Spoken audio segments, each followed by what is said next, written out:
이란은 이스라엘의 미사일을 발사해 자멸을 자초했고, 이에 따라 정권이 큰 대가를 치를 대응을 자초했습니다. 이슬람 혁명 수비대는 6월 7일 일요일 밤 이스라엘 북부를 향해 탄도미사일을 발사하면서 중동을 다시 긴장 상태로 몰아넣었고, 그 여파는 2026년 6월 8일 월요일에도 직접적으로 이어졌습니다. 이번 공격은 이스라엘이 베이루트 남부 교회의 헤즈볼라 관련 지역을 타격한 뒤 발생했습니다. 그리고 이번에도 테헤란 정권의 동일한 논리가 드러났습니다. 도발하고 위협 뒤에 약점을 숨기며 이스라엘과 미국을 전면전으로 몰아가려는 시도입니다. 코희망이 더 조여오기 전에 말이죠. 이란과의 전쟁이 다시 불거진 것은 정권이 미사일을 선택했고 긴장 고조를 선택했으며 이미 계산된 대응을 준비해온 이들의 인내심을 시험하기로 결정했기 때문입니다. 테헤란이 숨기려 했던 것은 무엇일까요? 왜 혁명수비대가 공격에 나섰을까요?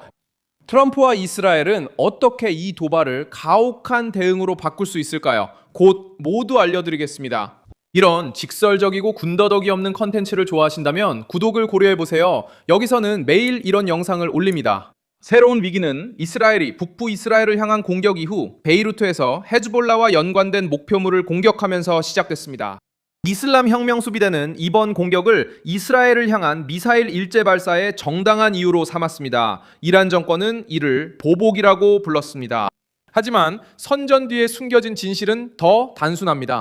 테헤란은 헤즈볼라를 보호하고 이스라엘에 대한 압박을 유지하며 미국과 이스라엘의 작전이 레바논, 걸프 지역, 그리고 이란 내부에 있는 동맹 세력을 계속 압박하는 것을 막으려 하고 있습니다.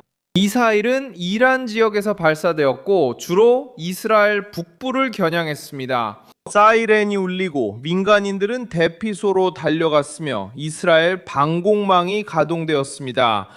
첫 번째 공격에서 대부분의 발사체는 요격되었거나 개활지에 떨어져 테헤란이 자국 지지층에 보여주려던 결과를 내지 못했습니다. 정권은 힘을 과시하려 했지만 한계를 드러냈습니다. 능력을 보여주려 했지만 이스라엘이 공격을 흡수하고 대응을 준비하는 모습을 보았습니다. 이슬람 혁명 수비대는 단순히 한 번만 발사한 것이 아닙니다. 이 단체는 공격이 일주일 동안 미사일과 드론의 파도로 계속될 수 있다고 밝혔습니다. 이 위협은 위험의 규모를 보여줍니다. 군사 세력이 첫 번째 공격의 영향을 평가하기도 전에 추가 공격을 예고할 때 이는 심리적 공포를 조성하고 협상을 강요하며 적을 혼란스럽게 하려는 시도입니다. 하지만 이스라엘은 이를 분쟁의 규칙을 바꾸려는 시도로 해석했습니다. 이스라엘 지휘부 내에서는 정치적인 의미가 분명하게 전달되었습니다. 이란 정권은 이스라엘 영토에 새로운 대가를 강요하려다 중대한 실수를 저질렀습니다. 이스라엘은 이란 내 군사 목표물을 타격함으로써 대응했습니다. 공격은 이란 서부와 중부의 시설에 도달했으며 이란 남서부의 마차 석유 화학단지도 타격했습니다. 이 지점은 위기의 무게를 바꿉니다. 단순히 미사일 요격이 아니라 테헤란이 이스라엘을 공격하면 자국에서도 그 충격을 직접 겪게 됩니다. 도널드 트럼프는 이 위기의 중심에 등장합니다. 그는 이란과의 협상을 계속 열어두려고 시도해왔기 때문입니다. 돈을 주지 않고 제재를 그냥 완화하지 않으며 테헤란이 단지 협상만을 이야기하면서 시간을 벌도록 허용하지 않았습니다. 미국 대통령은 베냐민 네타냐후에게 통제 불가능한 대응을 피하라고 압박했지만 동시에 워싱턴이 협상의 속도를 주도하고 있음을 분명히 했습니다. 도널드 트럼프에게 이란의 공격은 그 정권에 대한 보상이 되어서는 안 됩니다. 전략은 테헤란에 유리할 때는 확전을 억제하고 정권이 약한 입장에서 협상하도록 압박을 유지하는 것입니다. 바로 이 지점에서 혁명 수비대의 공격이 이란 자신에게 덫이 것입니다. 정권은 미국과 이스라엘을 전면전에 끌어들이고 싶어 했습니다. 전면전이 정권 내부의 갈등을 감추고 정권 파벌을 결집하며 국민에게 국가 저항 명분을 주기 때문입니다. 하지만 아야톨라들에게 가장 위험한 대응은 바로 정밀한 군사 타격, 봉쇄, 경제적 압박, 정치적 고립의 조합일 수 있습니다. 통제되지 않은 보여주기식 행동 없이 정권이 방패로 삼으려는 갈등을 제공하지 않는 것입니다. 영공 폐쇄, 이란 지역에서 보고된 폭발, 그리고 이스라엘의 경계 태세는 이번 위기가 위협의 단계에서 행동의 단계로 넘어갔음을 보여줍니다.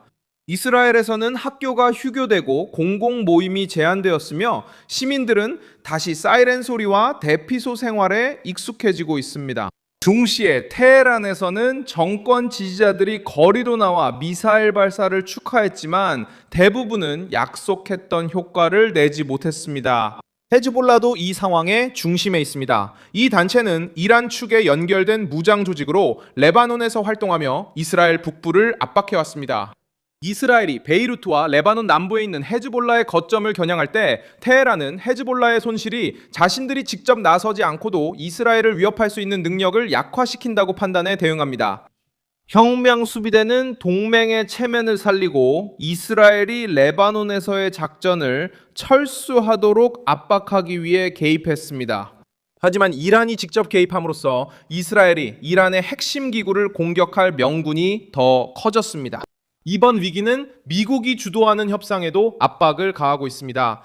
테헤란은 제재 완화, 동결된 자금 해제, 그리고 전략적 경로에 대한 영향력 인정을 원하고 있습니다. 트럼프는 이란이 핵무기를 개발하는 것을 막고 싶어하며 정권에 이점을 주지 않으면서 협상의 길을 다시 열고자 합니다. 일요일의 공격은 양측 모두에게 문제를 일으켰지만 테헤란에 더 불리하게 작용합니다. 이는 혁명수비대가 협상 테이블을 위장으로 삼아 새로운 미사일 공격을 준비하고 있음을 보여주기 때문입니다. 석유 시장도 충격을 받았습니다. 브렌트유 배럴 가격은 새로운 공격 교환 이후 다시 $97를 넘었습니다. 이는 이란의 모험이 이스라엘만 영향을 미치는 것이 아님을 보여줍니다.